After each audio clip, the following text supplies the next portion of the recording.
Hi there, I'm Rachel Sheldrick from The Workshop Whisperer, and we help auto repair shop owners achieve business success.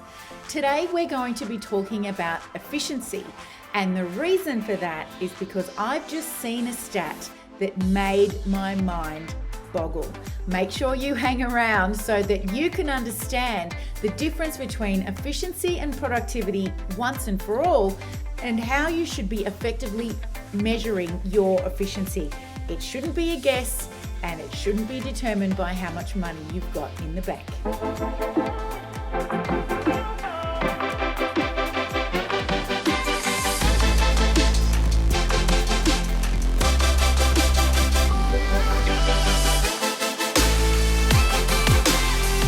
Okay, so today we're talking about efficiency, and the reason that I'm talking to you about this today is because I was reviewing some statistics from a great survey that was just undertaken by Capricorn here in Australia.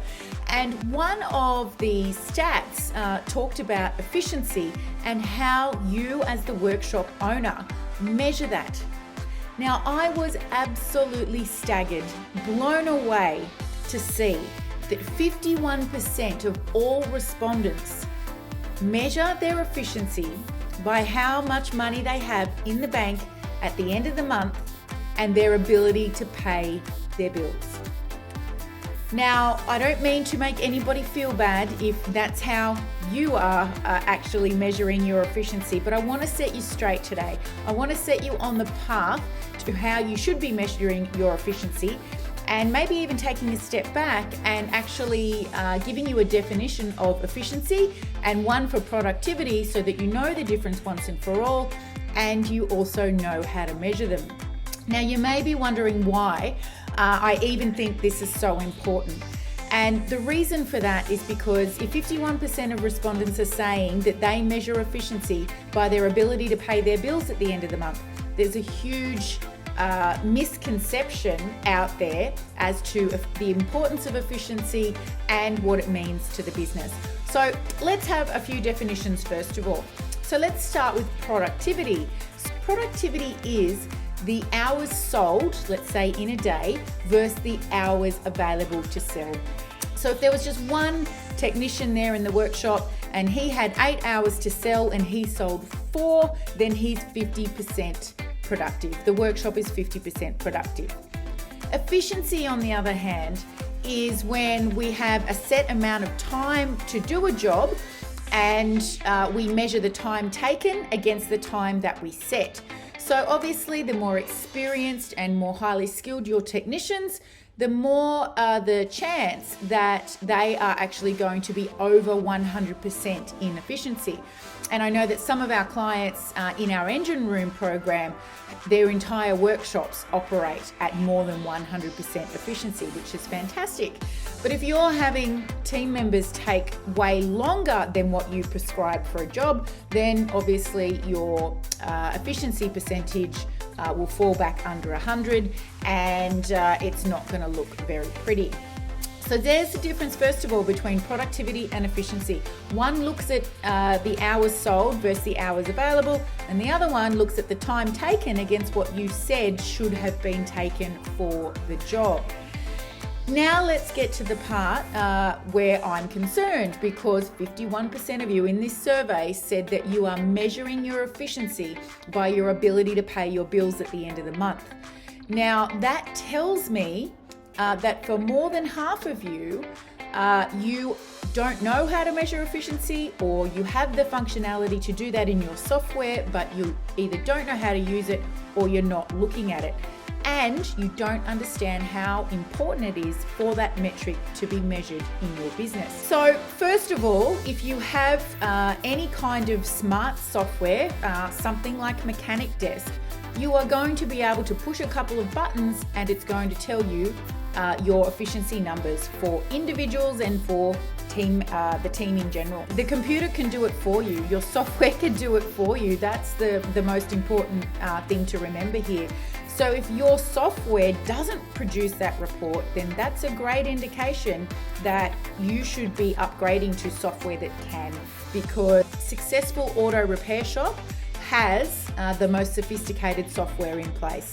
So that's the first thing to think about. The second thing is that if you're not measuring your efficiency, or you're only doing a bank balance version of that, which I'm still not quite sure how one correlates with the other, what we need to focus on for you is, are you in the situation where your guys always seem to be busy, but you don't seem to have enough money in the bank to justify the busyness? Now, if you're not looking at the time taken on the job versus what it should be taken, then obviously you've got hours being unsold in your workday. So this is where we link back to productivity.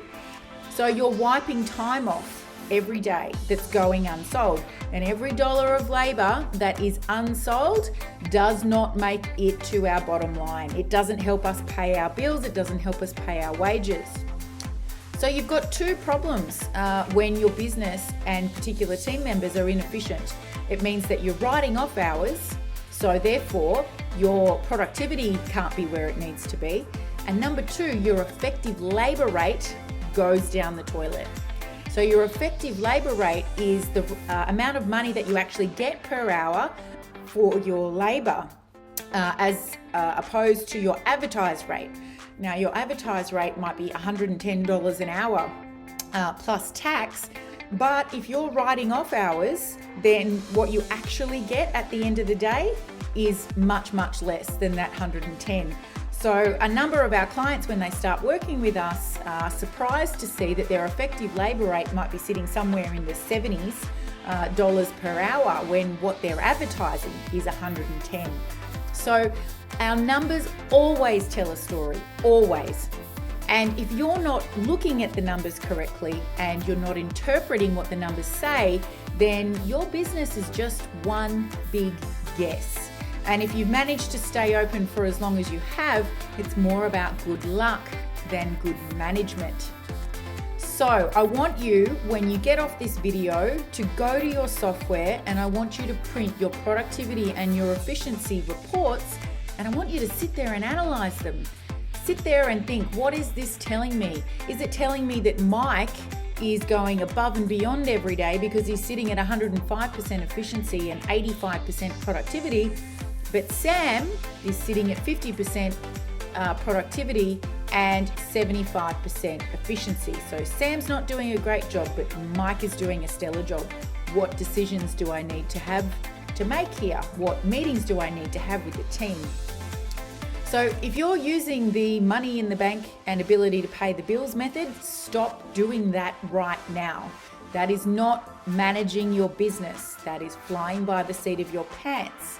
So you're watching this YouTube training because you want to learn more about how to run your business in a professional manner.